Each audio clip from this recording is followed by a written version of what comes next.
Welcome to YouTube channel YRS class में एक बार फिर से आप सभी लोगों का बहुत बहुत स्वागत है। तो दोस्तों इस पूरी वीडियो में हम प्रश्न नंबर 2 जो आपके प्रश्न नंबर का खा गा घा अंगा और चा के जितने भी प्रश्न हैं, जैसा कि दोस्तों आपको दिख रहा होगा प्रश्न नंबर 2 के जितने भी खंड हैं वे सभी दोस्तों खंड 4 नंबर के लिए आपसे पूछा भी गया है। दोस्तों इस 6 खंड में हमें केवल 4 खंड ही करना है और दोस्तों जो चारों खंड होंगे वे दोस्तों आपको 16 नंबर की प्राप्ति कराते हैं। दोस्तों आइए चलते हैं प्रश्न नंबर यहाँ से 2 का पढ़ते हैं। तो दोस्तों प्रश्न कह रहा है आपके सामने खा है दो अंकों से बनी संख्या के अंकों का योगफल 9 है। यदि संख्या के अंक उलट दिए जाएं तो नई संख्या बनने वाली संख्या से 27 अधिक होगी। संख्या ज्ञात कीजिए। जैसा कि दोस्तों आपको पता होना चाहिए जो 2 अंकों की संख्या होता है वह 10 से लेकर 99 तक होता है और दोस्तों 10 से लेकर 99 तक की संख्याओं में केवल इकाई और दहाई रहता है। तो यहाँ से मानते हैं माना 2 अंकों की संख्या में माना 2 अंकों की संख्या में 2 अंकों की संख्या में इकाई का अंक यक्स इकाई का अंक यक्स व दहाई का अंक वाई है। अगर दोस्तों इस 2 अंकों की संख्या में इकाई का अंक यक्स है, दहाई का अंक हम अगर वाई मान लेते हैं, तब दोस्तों संख्या का सूत्र क्या होता है लेकिन इसलिए संख्या बराबर तो सूत्र होता है 10 गुणे दहाई धन इकाई। अब दोस्तों करते क्या है 10 दोस्तों दहाई कितना है वाई है 10 वाई प्लस यक्स हो गए। दोस्तों ये आपकी संख्या बन गया ना। अब दोस्तों प्रश्न में कह रहा है अंकों का योगफल 9 है, अर्थात यहाँ से जो अंक यक्स और वाई माने हैं इसका जो योगफल होगा वह 9 दिया है, अर्थात यक्स प्लस वाई बराबर 9 दिया है। तो यहाँ से लिखते हैं प्रश्नानुसार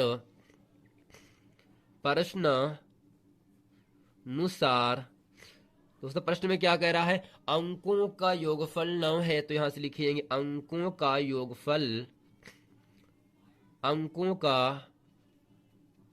योगफल बराबर दोस्तों कितना है ना। दोस्तों अंक क्या क्या है x और y है, इसका दोस्तों मान कितना दिया है 9 दिया है। दोस्तों हम मानते हैं कि समीकरण में से 1 मान लेते हैं। फिर दोस्तों कह रहा है यहां से यदि संख्या के अंक को उलट दिए जाए अर्थात दहाई को इकाई कह लीजिए और इकाई को दहाई मान लीजिए, तब दोस्तों संख्या क्या होगा, तब तो संख्या आपका 10 यक्स प्लस वाई हो जाएगा। तो फिर यहां से लिखेंगे प्रश्नानुसार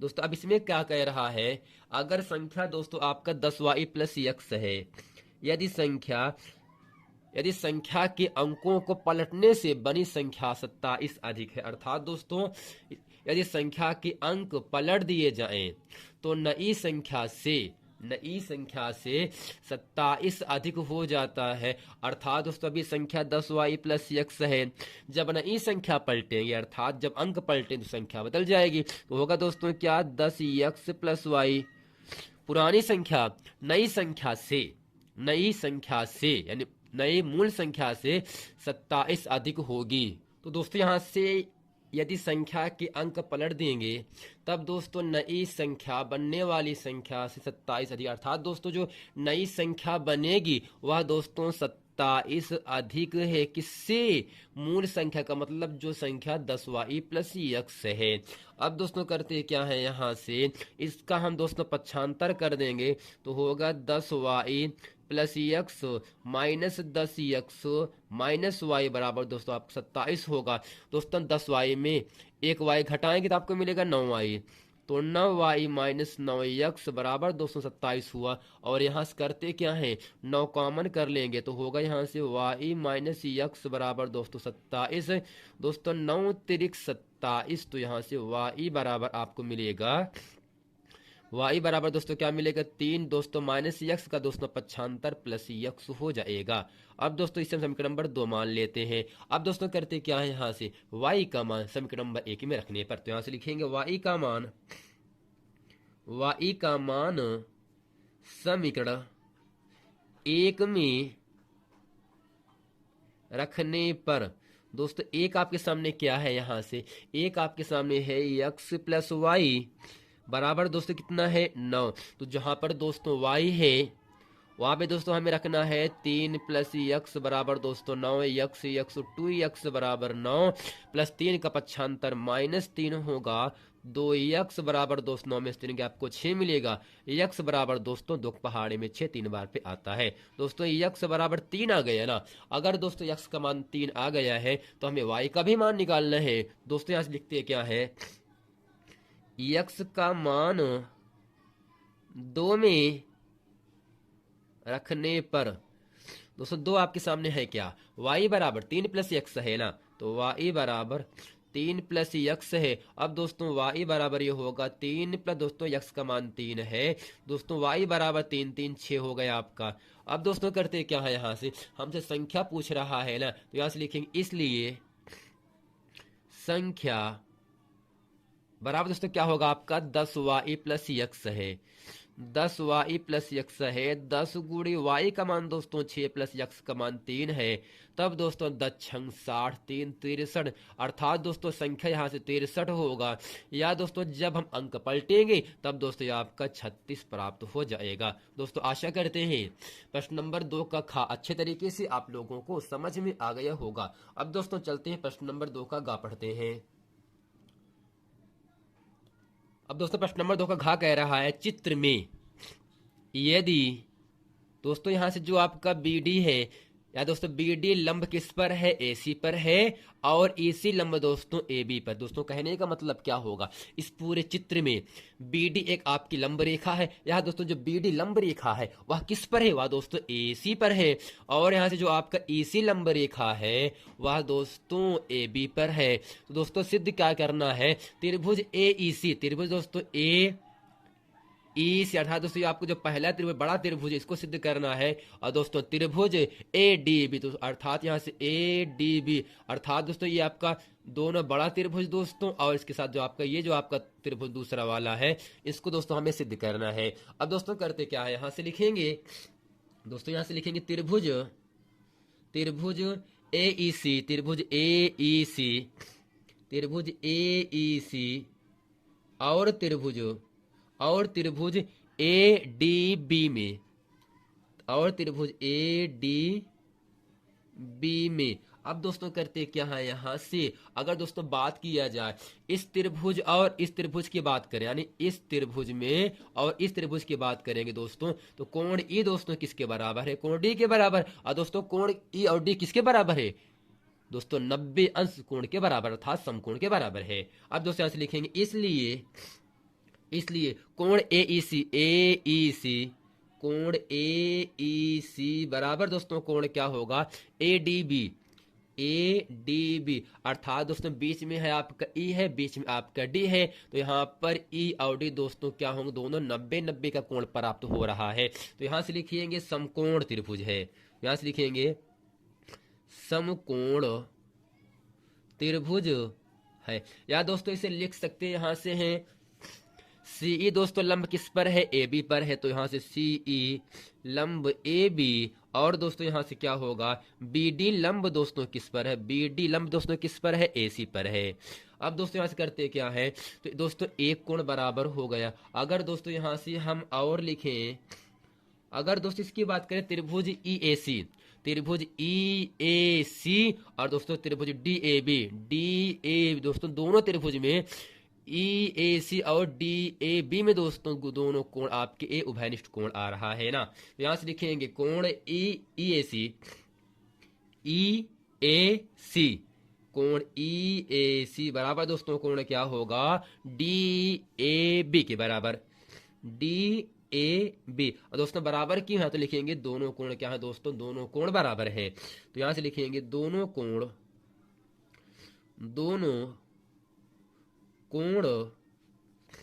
बराबर हैं, दोनों कोण दोस्तों क्या है बराबर हो गए। अब यहां से लिख सकते हैं अतः समरूपता कसौटी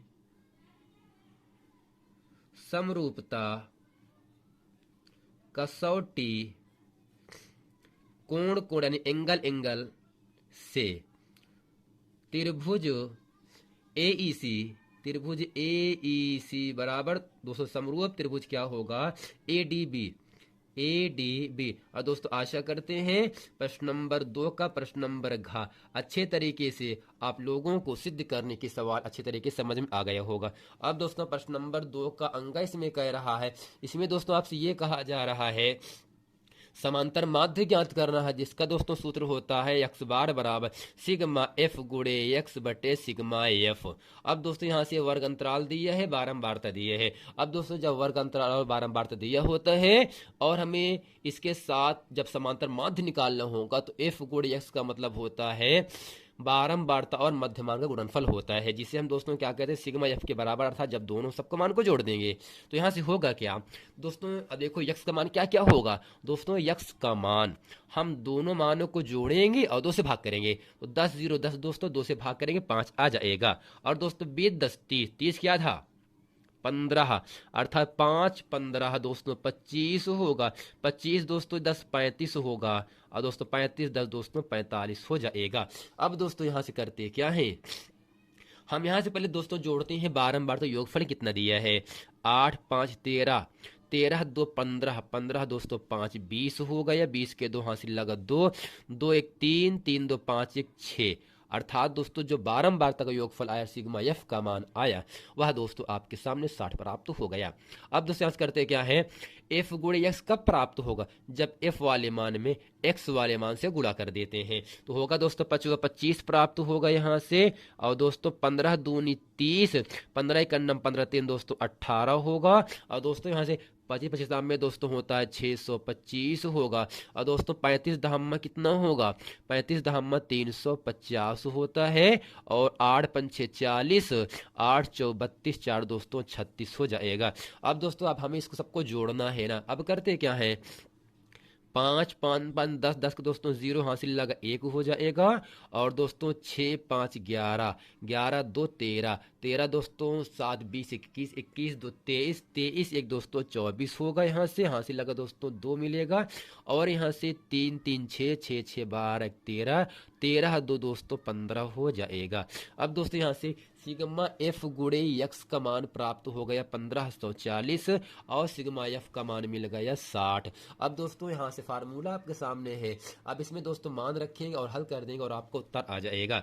दोस्तों यहाँ से होगा क्या, सिग्मा एफ गुणे एक्स का मान कितना है 1540 दोस्तों, बटे में कितना है सिग्मा आपका एफ का मान 60 दिया है दोस्तों, 0 0 कट गए है ना दोस्तों, यहाँ से 154 बटे दोस्तों 60 मिला।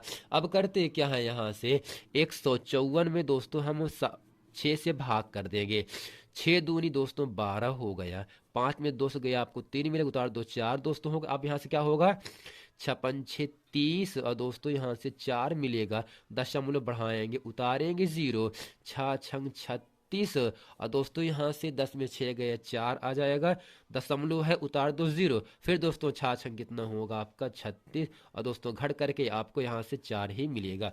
अब दोस्तों करते क्या है, ये दोस्तों भाग होगा नहीं, इसलिए 25.66 यह दोस्तों इस पूरे प्रश्न का उत्तर हो जाता है। और दोस्तों आशा करते हैं अभी तक मैंने जो आपको 3 प्रश्न बताया हूं वे सभी प्रश्न अच्छे तरीके से आप लोगों को समझ में आ गया होगा।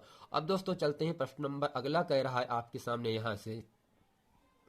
अब दोस्तों प्रश्न नंबर 2 का क्या कह रहा है, निम्नलिखित आंकड़ों का बहुलक ज्ञात कीजिए। जैसा कि दोस्तों वर्ग अंतराल 1 से 3 3 से 5 5 से 7 7 2 9 9 से 11 कह रहा है, यानी यहाँ से यश का मान क्या होगा, 1 में 2 दोस्तों जोड़ेंगे 3 मिलेगा, 3 2 5 5 2 7 7 2 दोस्तों 9 और दोस्तों 9 2 11, अर्थात यहाँ से जो यश का मान प्राप्त होगा वह दोस्तों आपको 2 मिलेगा। और यहाँ दोस्तों हमें यहाँ से करना क्या है, अब दोस्तों इसमें जो बारंबारता है 7 8 2 2 1, अब दोस्तों इस बारंबारता में क्योंकि दोस्तों 8 की बारंबारता सबसे ज्यादा मान आया है, इसलिए दोस्तों यह क्या होगा आपका F1 का मान होता है, यानी बारंबारता में जो सबसे ज्यादा मान होगा वही आपका F1 का मान होगा। और F1 के ठीक नीचे का जो मान आपको 2 दिख रहा है, यह दोस्तों आपका F2 का मान होगा।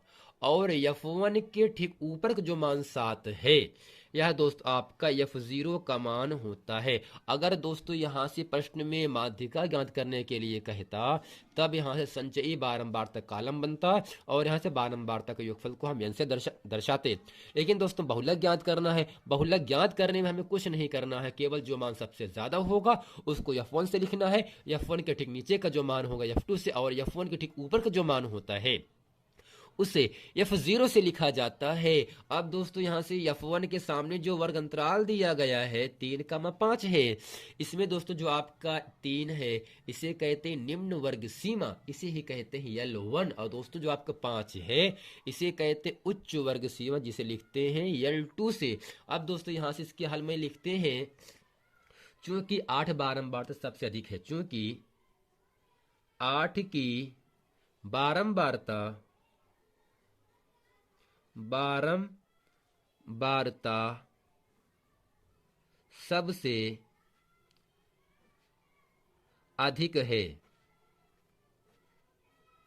सबसे अधिक है,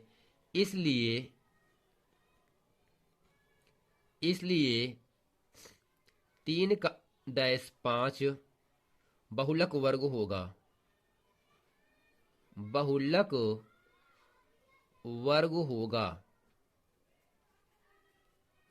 अब दोस्तों करते क्या है, यहां से लिखते हैं दोस्तों F1 बराबर दोस्तों दिया क्या है, इसे लिखेंगे दिया है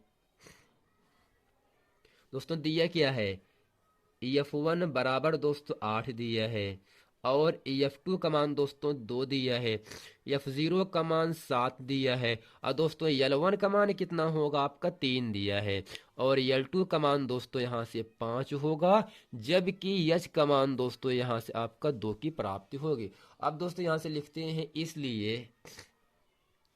इसलिए बहुलक बराबर दोस्तों सूत्र क्या होता है, L1 प्लस दोस्तों सूत्र होता है F1 माइनस F0 बटे 2F1 minus F0 minus F2, और दोस्तों गुणे में आपका H होता है। अब यहाँ से करते क्या है, L1 का मान दोस्तों आपके सामने कितना है, L1 का मान 3 है, 3 प्लस दोस्तों F1 का मान आपके सामने 8 है, 8 माइनस दोस्तों F2 का मान कितना है, F2 का मान 2 है, बटे में दोस्तों 2 गुणे F1 का मान 8 माइनस F0 का मान 7 है। दोस्तों F0 कितना दिया है यहाँ पर दोस्तों आपका 7 होगा, और यहाँ से F2 का मान दोस्तों कितना है आपका 2 है, गुणे में दोस्तों H का मान कितना है 2 है। अब दोस्तों करते क्या है यहाँ से, तो दोस्तों यहाँ पे होगा 3 प्लस दोस्तों 8 में 7 घटाएंगे 1 मिलेगा, और दोस्तों 8 दूनी 16 माइनस 7 माइनस 2 माइनस दोस्तों 9 होगा, और दोस्तों गुणे में आपका 2 है।